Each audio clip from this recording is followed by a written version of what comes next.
Bienvenue dans Mont Blanc Live, bonjour à tous. Descente, super G, géant, slalom, notre invitée sait vraiment tout faire et en plus elle ramène des médailles. Avant de vous la présenter aujourd'hui pour m'accompagner, Romain, que l'on n'avait pas vu depuis quelques temps mais qui est là. Je vais bien, je rassure tout le monde. Merci de rassurer tout le monde. Greg, qui a peut-être le plus beau répertoire téléphonique du ski. Ouais, j'ai un téléphone spécial pour pouvoir mettre 4 cartes SIM. Parfait, et Claire qui elle a lâché les skis pour monter dans une dameuse aujourd'hui. Et oui, une petite balade nocturne. On verra tout ça plus tard. Alors notre invitée, c'est parti, vient de rafler 4 médailles d'or aux Jeux paralympiques, c'est au mois de mars en Corée du Sud. Elle en avait déjà obtenu 4 à Sochi, en Russie il y a 4 ans, ce qui lui fait donc, on calcule bien, 8 médailles d'or. Elle était également porte-drapeau de la délégation française à Pyeongchang en Corée. Je parle évidemment de Marie Baucher. Bonjour. Bonjour. Bonjour, merci d'être sur le plateau avec vos 4 médailles d'or raflées donc à Pyeongchang. Ça brille, c'est joli, hein. J'ai essayé de faire un joli assortiment. Ouais, c'est un bel assortiment. Alors, 4 médailles d'or, comme à Sochi, il y a une certaine constance, une continuité. Ouais, c'est de l'or ou rien. Soit je fais de l'or, soit je tombe. Ça a été un peu le thème des derniers Jeux, des 2 derniers en tout cas. Voilà, c'était. Avec globalement, il y avait donc 12 athlètes français pour ces Jeux paralympiques et une vraie belle réussite. Vous revenez avec un total de 20 médailles. C'est une surprise ou c'est plutôt la bonne continuité d'un travail réalisé tout au long de cet hiver ? Je pense qu'on n'a pas vraiment réfléchi à un nombre de médailles. Alors peut-être qu'il y en a certains qui l'avaient en tête. En tout cas, nous, en tant qu'athlètes, on était juste conscients de nos capacités et de notre potentiel. On avait une petite équipe, c'était une volonté de la DTN de vraiment mettre une petite équipe pour pouvoir mettre tous les moyens sur ces quelques athlètes.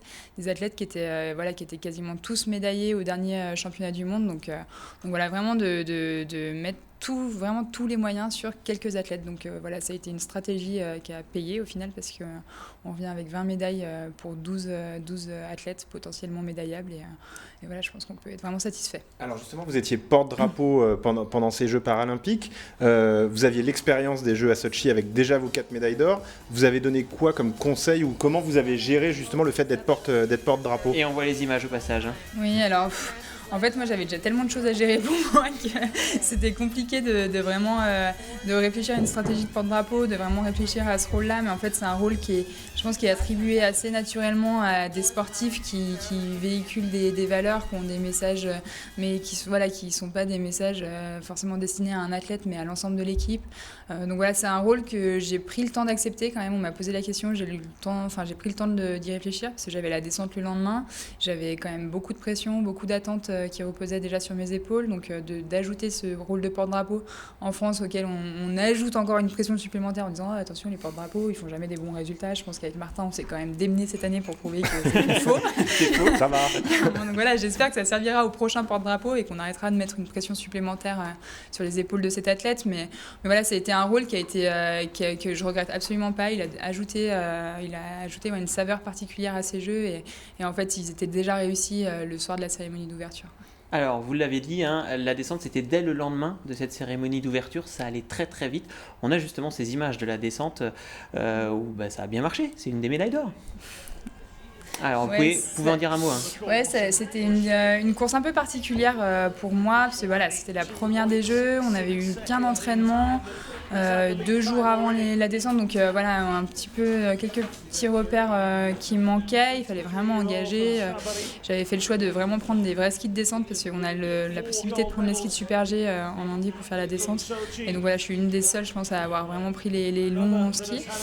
Et puis j'avais à cœur d'aller la chercher cette médaille. Justement un peu pour faire taire un peu l'histoire du porte-drapeau. Donc voilà, donc en fait ça a été super parce que déjà c'était la première course, donc il fallait que ça me lance vraiment dans ces Jeux. Ça a lancé cette équipe aussi parce que du coup c'est la première médaille qui tombe sur le tableau des médailles français. Voilà, donc voilà, c'était une médaille importante. Que j'ai bien su gérer. Ouais. Je me suis pas couchée trop tard au final après la cérémonie parce que le stade était vraiment à côté du village. Voilà, et puis c'était au final ce que je retiens aussi de ces Jeux, c'est que chaque médaille avait une saveur particulière et était encore source d'énormément d'émotions. Alors justement là on voit ce premier podium, l'émotion elle est palpable. Elle est là, l'émotion, elle est incroyable. Une Ouais, joie, une retenue et en même temps presque les larmes. Hein. Ouais, il y a eu des larmes pendant l'hymne surtout. C'était. Non, c'était. Il y a le Père Noël qui est là. C'est sympa ça. Qu'est-ce que Oui, vous c'est- dites Vous dites c'est le fruit de tout un travail, cette médaille d'or, ou là je représente mon pays, ou c'est une médaille pour moi il se passe quoi dans la tête? Alors, ouais, ça récompense un long travail de 4 années et même plus parce qu'au final, c'est le résultat aussi de tout mon début de carrière. Donc, ça représente le travail aussi avec tout mon staff, avec ma famille aussi qui m'a bien soutenue cette saison. C'était une saison qui a été particulièrement difficile pour moi parce que les saisons paralympiques, c'est des saisons où on se remet énormément en question, on doute beaucoup. Enfin, en tout cas, moi, je suis quelqu'un qui a du mal à être vraiment sereine et à prendre content les résultats précédents. Et Même donc, avec tout ça. bah non, mais voilà. Non, mais en fait, chaque nouvelle saison, parce que j'ai pas lu, mais j'ai pas mais tout chaque donné. Hein. nouvelle saison, quand je démarre une saison, je me dis non mais elles se sont plus entraînées que moi, elles vont être meilleures, je vais me prendre des secondes dans la tête. Et au final, voilà, mais je pense que c'est ce qui fait que du coup je pousse encore le curseur chaque année. Donc c'est une médaille, c'est les médailles sur le podium. En plus on voit notre famille, on voit notre équipe qui sont là, qui sont juste à côté de nous et en fait eux aussi. Donc c'est un gros moment de partage, d'émotion. Ouais. Alors justement, on parle de travail et de travail à l'entraînement. Moi, j'avais eu la chance d'aller rencontrer toute l'équipe paralympique à Tignes en début de saison. Et on va justement voir Marie s'entraîner. Ouais, je suis assez d'accord. Je pense que j'ai un peu coupé les lignes. Ça arrivait vite, du coup, dans la banane, là. J'ai senti que ça avait bien donné en haut. Du coup, un peu surprise là, d'arriver dans cette banane avec cette vitesse. Mais bon, ça ressort des bonnes choses. Bonjour, je m'appelle Marie Bochet, j'ai 23 ans, je viens du Beaufortin. Ça fait 10 ans que je suis en équipe de France de ski alpin handisport. J'ai 15 titres mondiaux et quelques globes dans la collection. Je dirais que je suis plus technique d'une façon générale. Je me plais vraiment en géant, enfin je me fais vraiment plaisir en géant. Et puis la vitesse, la vitesse pour moi c'est des disciplines qui demandent beaucoup d'expérience. Et donc petit à petit j'arrive à m'approprier aussi la descente et le super G. Mais c'est un travail un petit peu plus long. C'est la dernière, on a parfait une, et tu remets les mêmes choses, tu remets les mêmes choses en place. Je pourrais arrêter le ski demain et j'aurais gagné tout ce que j'avais même pas osé, même pas imaginé pouvoir gagner dans ma carrière. Puis après, dans ma vie personnelle, ça a changé que je suis devenue quelqu'un qu'on reconnaît dans les rues. Disons que je suis devenue quelqu'un qui a un nom dans le ski alpin, handisport, mais pas que. Donc c'est aussi... j'ai gagné une certaine notoriété avec tous ces titres qui n'est pas forcément évidente à gérer comme ça à chaud parce que c'est assez soudain en fait, on n'est pas entraîné.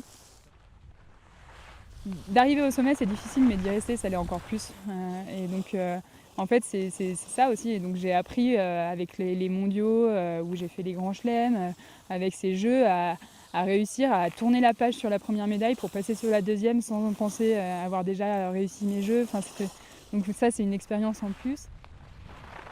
Alors justement, l'enchaînement des disciplines, c'est ce que vous avez fait là vous avez réussi à tout enchaîner. Comment on passe justement d'une discipline à l'autre ? Après un résultat qui soit bon ou mauvais, comment on arrive à se remobiliser pour la discipline suivante ? Justement, c'est une chance en fait, c'est que si ça s'est mal passé, le lendemain ce sera complètement différent parce qu'on va rebondir sur une épreuve technique alors qu'on était en vitesse la veille peut-être. Et en fait, je pense que cette polyvalence, on la cultive vraiment en handisport. Tous les athlètes participent à toutes les disciplines et je pense que voilà, c'est une richesse qu'on a. Et c'est aussi parce que on a des saisons un petit peu plus courtes. Si on choisit qu'une discipline, on n'a pas des grosses saisons. Donc voilà, on prend toutes les disciplines et en fait on travaille toute la saison pour ça en fait. Et donc en fait ça se fait là sur des événements comme ça mais c'est ce qu'on fait tout au long de la saison donc c'est assez naturel.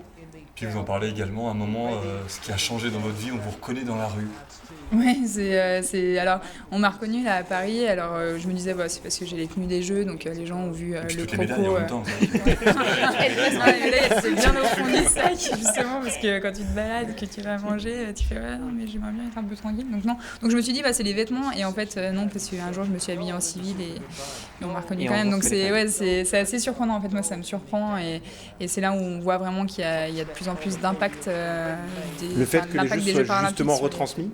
Complètement, je pense que la médiatisation, les directs que France Télé a proposés pendant ces Jeux, ça a ouvert cette possibilité-là aux Français de nous suivre et au final les témoignages qu'on a depuis le retour c'est vraiment ça quoi, c'est vraiment que les Français nous ont suivis sur tous les Jeux, ils connaissent tous les médaillés, ils ils ont suivi les résultats et voilà, il y a vraiment, je pense que c'est ce qui a vraiment changé de Sochi. Sochi, il y avait déjà de la médiatisation, mais il y avait peut-être moins d'audience ou moins d'intérêt. Donc là, c'est les images du Super G, hein, c'est bien le Super G où vous avez ramené donc une médaille d'or, et on a encore derrière les autres images du géant, du slalom, on va tout voir.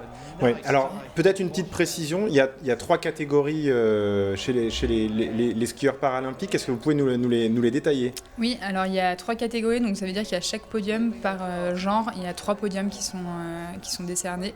Donc il y a un podium pour les personnes malvoyantes et non-voyantes, un podium pour les debout dans lequel je cours, et le podium pour les personnes assises. Et donc en fait ça fait 6 podiums parce qu'on court filles et garçons le même jour. Et dans ces grandes catégories, dans ces grandes familles, il y a des sous-catégories. Donc moi je vais vous le dire, ça va rien signifier du tout. Je suis LW682. On a vu ça justement sur les chronos pendant que ça passait. Écrit, il y avait la catégorie et le pourcentage de temps qui était retenu en fait. Et donc chaque catégorie, en fonction de la discipline, on lui accorde un petit coefficient qu'on retire à la fin de la course. Donc en fait le pourcentage que vous voyez sur les images, c'est le temps qui est retenu. Donc ça peut être, moi je suis toujours à 100% parce qu'on est les moins handicapés des handicapés. Et donc on est à 100%. On le voit en bas à droite. Ouais, donc ça c'est le géant, mais il y a quelqu'un d'autre qui va être à 98,876 en géant, quelqu'un qui va être à 95,465, je sais pas, enfin je connais pas par cœur. Mais voilà, en fait ça permet d'équilibrer, ça permet de faire des plus gros podiums, des plus grosses catégories et qu'il y ait plus de concurrence. Avant il y avait un podium par catégorie, mais du coup c'était pas très intéressant parce que des fois il y avait 2 personnes dans la catégorie, donc le podium était incomplet. Et donc voilà, ça permet d'avoir des podiums équitable.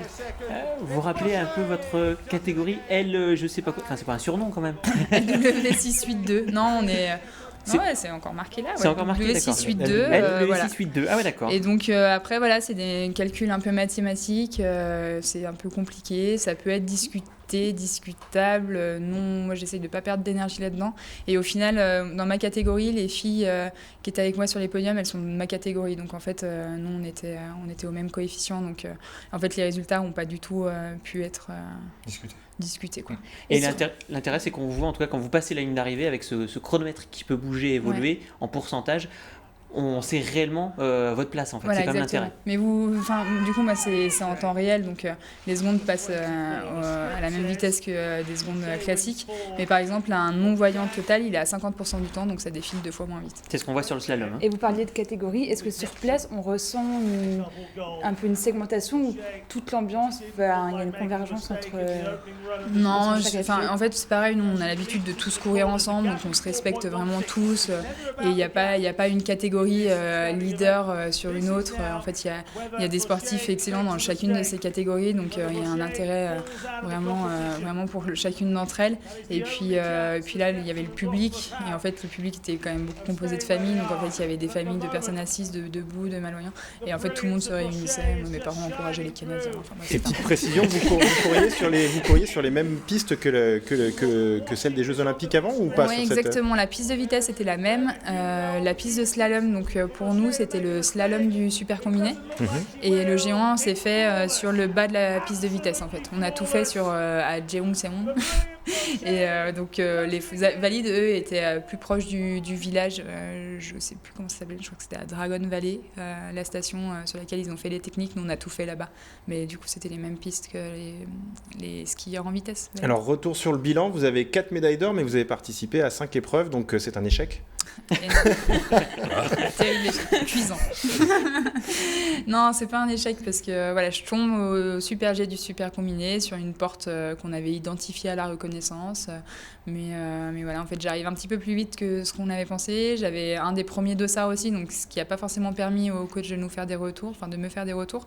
Et donc j'arrive sur cette porte et là je me dis je suis pas là où on avait dit qu'il fallait passer, mais il va falloir serrer les dents et ça va passer. Et puis je suis partie un petit peu trop basse et donc je suis tombée sur une faute d'intérieur en essayant d'aller rechercher la porte. Donc c'était 2 portes avant l'arrivée, c'était super. Et petite précision, dans la trappe de vitesse, vous alliez plus vite que les garçons. Ouais, j'avais la plus rapide des vitesses de la course. Donc voilà, on me l'a dit, je fais c'est gentil. Voilà. Donc en fait, c'était pas une déception, c'était une frustration de ne pas avoir concrétisé cette manche. Après, je peux ne pas être déçue parce que je suis quand même allée plus loin qu'au slalom de Sochi. Donc voilà, je progresse. Alors Marie, vous avez donc 4 médailles paralympiques à ces Jeux de Pyeongchang. Vous en aviez déjà raflé 4 À Sochi, en Russie, donc 8 médailles paralympiques, 15 titres mondiaux. Mais que fait une championne quand elle n'est pas en compétition? On va voir ça avec Greg. Eh bien, elle continue à faire des courses. On va regarder ça tout de suite. Merci Greg, merci Greg. Compète. Alors, c'est une compète un petit peu particulière. Ah, il y a un truc alors. Il y a un petit truc. On va regarder les images. C'est une compétition qui est organisée par Julien Liseroux. C'est la deuxième édition. Alors là, vous reconnaissez Tessa Worley. Quelques coureurs qui sont déguisés. Alexis Pinturo, qui est venu en plateau il y a quelques temps. Kevin Rolland. Donc, c'est une course avec... Enak 400 Enak Gavaggio, Liv Sansos, 425 participants pour ce qui est Trump. Thomas C'est bien Krief. placé, oui. C'est le plus long slalom du monde, tout simplement, et organisé donc par Julien Liseroux, qu'on voit à l'image. Jean-Baptiste Grange a bien évidemment participé, quasiment toute l'équipe de France était là, ainsi qu'une vache. Marie, c'est quoi ce déguisement? C'est vous en vache là? Ouais, c'est moi. C'est osé. Non, alors en fait, il y a vraiment une signification. C'est que j'ai couru avec William Boumardion, avec Alexis aussi, qui avait gagné un concours organisé par le fromage Beaufort. Alors là, on va vous écouter au départ, Voilà. justement. Je sais pas pourquoi je suis là cette année. Ouais, non, mais ça va être bien, je pense, on va s'amuser. Les premières portes, les 10 premières portes, ça va être chouette. Les 10 dernières, on en reparlera. Plus long slalom. Le plus long slalom du monde, c'est l'équivalent de 7 manches de slalom. Il y a 300 portes qui sont enchaînées, oui, tout à fait. Combien de fois? 340. 340. Soyons précis. 340 portes. Et justement, on se sent comment à l'arrivée en bas? On a Ridicule. mal aux jambes, on a le goût du sang dans la bouche et on est content d'être arrivé. Et il doit faire surtout super chaud sous le... Mais non, parce qu'en fait, on a de la chance d'avoir un vrai hiver là, cette année, et donc on avait des températures un petit peu de janvier, donc j'étais très contente d'avoir Donc ma c'était vache. une stratégique quoi. Ah ouais, non, finalement D'accord. c'était pas mal. Il y en a C'est une combinaison aérodynamique. qui étaient en collant et elles se demandaient comment elles allaient arriver à faire descendre les vastes. Moi je me suis dit, bah, je prends la vache et puis comme ça elle descend avec tout. Et puis, J'ai cru voir sur le déguisement de la vache Beaufort. oui, mais Ah. du coup c'était pour ça, c'était parce qu'on représentait le fromage Beaufort. Ah voilà, c'est bien Voilà. ça. On n'a pas mis la tête, on avait la tête, mais on a dit qu'on allait vraiment rater des Ça tickets. rajoute Donc du handicap et là c'est un peu plus c'était compliqué. compliqué, on a gardé le casque pour la sécurité. Et puis pour ceux qui se demandent si Marie skie Bien. vite ou voilà, en y allant tranquille. Avec donc, un déguisement de vache. Marie a terminé 78e avec un temps de 5,29. Pour information, Tessa Worley, par exemple, a mis à peine 30 secondes de moins. Oui. Alors Ouais, qu'elle a attaqué un petit peu quand même. Et voilà, et que Non, mais il y en tout- a qui allaient vraiment avec des objectifs. Tessa, je crois qu'elle y allait quand même un petit peu plus tranquille. Elle était en mignon, on avait un peu de place. En plus, elle avait pris des vestes dans son déguisement. Non, mais il y en a qui étaient vraiment là-bas pour la compète. On était vraiment là-bas Notamment le pour vainqueur rigoler. Victor Muffagendé, à qui j'ai voulu poser une question au départ, qui m'a dit laisse-moi respirer. Ouais, c'est à la fois une vraie compète et en même temps c'est une il y a grande une rigolade. très bonne ambiance. Non, mais Très parce qu'il bonne y a quand même aussi un énorme objectif, c'est que tu gagnes la moitié d'une meule de Beaufort quand tu arrives en bas. Donc, moi, je pense que voilà. Victor était motivé par cet enjeu. Moi, personnellement, en étant la fille du producteur, enfin la fille du président, je me suis dit, je peux leur laisser celui-là, j'en ai déjà à la maison. Non, il y avait des gros enjeux pour certains. Mais c'était surtout un super événement. Je sais pas comment ils ont eu l'idée de faire ça, mais en tout cas, c'est sympa d'y C'est participer. Julien et puis Régnier et donc Julien Liseroux qui sont les deux Exactement. créateurs de cet événement. C'était donc la deuxième édition cette année. De ce fameux super slalom à la Plagne. C'est ça. Marie Baucher, vous pratiquez donc le ski debout, mais certains aux Jeux paralympiques le pratiquent en version assise, dans des ski bobs. Eh bien, Romain s'est intéressé à la question. Et oui, avec l'entreprise Tessier, basée à Saint-Rémy-de-Maurienne, une entreprise familiale, plus de 22 ans d'expérience, spécialisée dans la conception, comme vous l'avez dit Sébastien, de la réalisation de matériel pour du ski assis. Reportage. On a fait des beaux hors-pistes et ça se comportait bien, ouais. Le changement par rapport à l'ancienne machine. Ouais. Donc l'entreprise a été créée en 1995 et auparavant, moi j'ai commencé le ski assis en 1988.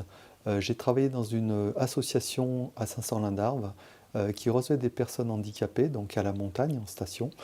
Et là, j'étais moi passionné de mécanique et de ski.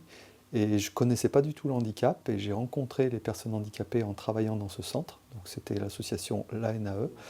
Et donc j'ai vu qu'il y avait vraiment une demande. Étant passionné de mécanique, j'ai commencé à concevoir des fauteuils des prototypes en plus de mon travail pour les mettre à disposition des personnes. Et donc j'ai démarré dans mon garage, on ne rentrait plus la voiture dans le garage et puis j'ai installé mon atelier dans le garage et j'ai démarré tout seul et 5 ans après j'ai commencé à embaucher du personnel. Ça va.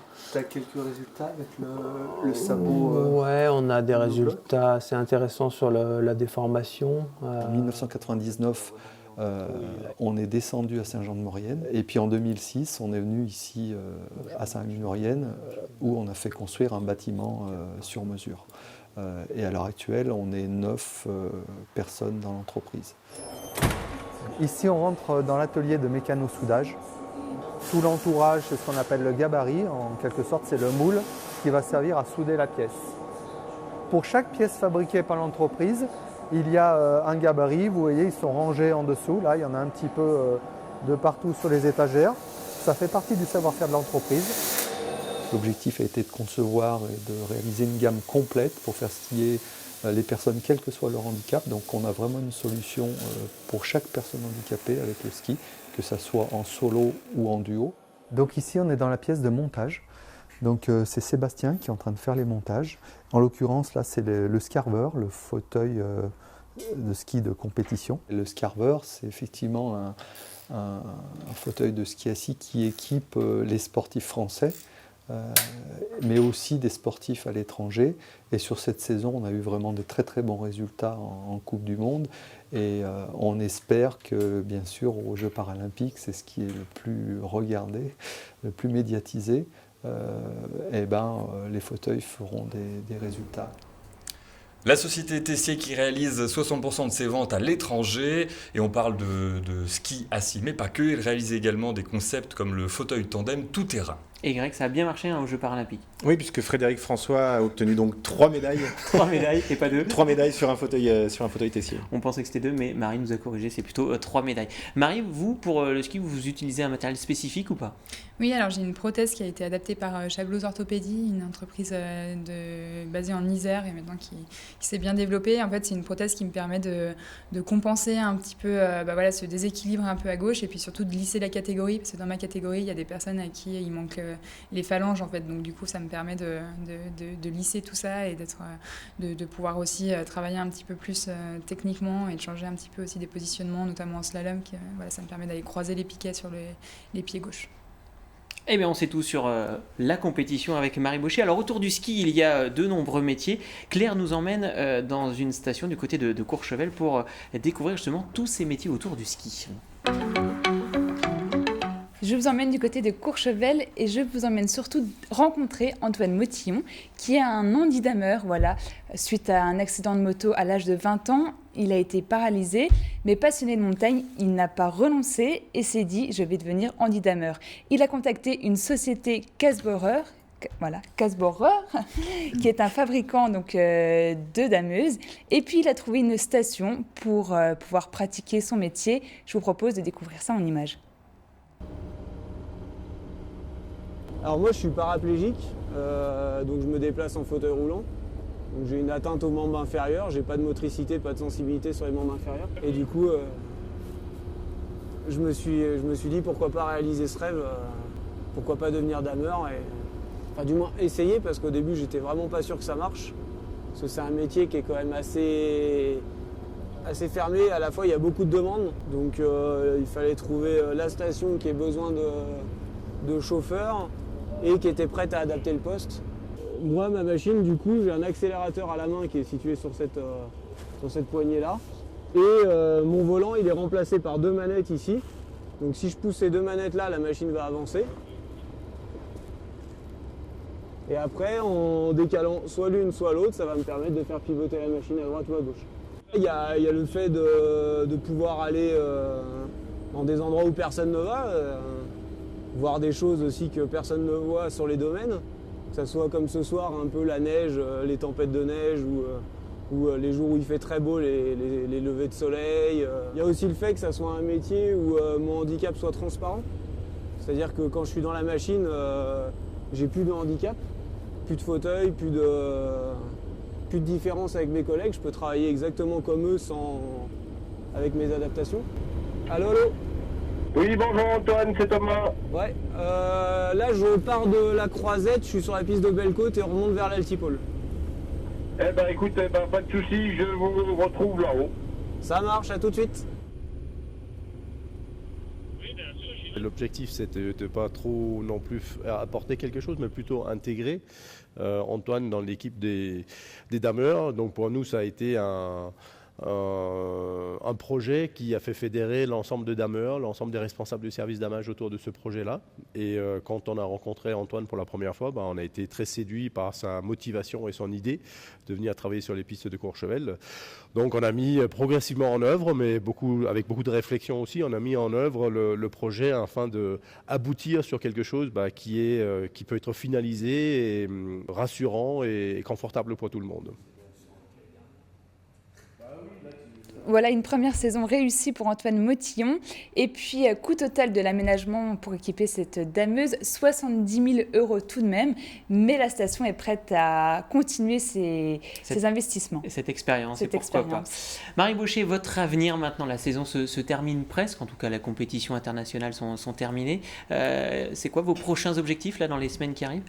Alors, je réponds à pas mal de sollicitations depuis le retour des Jeux, donc je ne suis pas encore prête à partir en vacances. Et puis, je vais continuer ma formation pour le diplôme d'État avec l'ENSA à Tignes fin avril, début mai. Donc voilà, j'ai encore un petit peu de ski au programme. L'ENSA, donc l'École nationale de ski et d'alpinisme, pour devenir monitrice de ski ? Oui, histoire de concrétiser un peu toutes ces années de compétition, d'entraînement. Puis en plus, ça me déplairait pas forcément, je pense, de transmettre toutes ces connaissances et d'emmener des gens au ski, leur faire vivre un peu ma passion depuis quelques années. Et puis voilà, donc là, on a la chance, en tant que sportif de haut niveau, d'avoir un aménagement pour cette formation qui est très longue.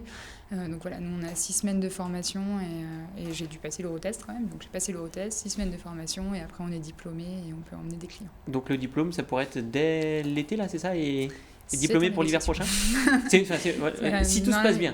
Voilà, possiblement. Si tout se passe bien, c'est possible. Je fais mes 4 semaines, enfin ma 3e et ma 4e semaine, donc il me restera la 5e et la 6e. On peut prendre peut-être réserver la première heure de cours. On va réserver les heures de cours. Le planning est Pourquoi ouvert. pas, le planning est ouvert. Je peux déjà enseigner, je suis monitrice aspirante. Eh bien, merci Marie Baucher. Pourquoi pas ? Je ne résiste pas au fait de vous rappeler le palmarès de Marie Baucher qui est extraordinaire. 8 médailles paralympiques, il y en a 4 sur le plateau, 15 titres en championnat du monde quand même. Voilà le palmarès de Marie Baucher. C'est la fin de cette émission. Mont Blanc Live se termine. Vous pouvez évidemment revoir cette émission en replay sur le site www.montblanclive.com et puis utiliser les réseaux sociaux, Facebook, Twitter, Instagram pour réagir avec le hashtag Mont Blanc Live. Merci à tous et puis on se dit à la semaine prochaine. Ciao, ciao.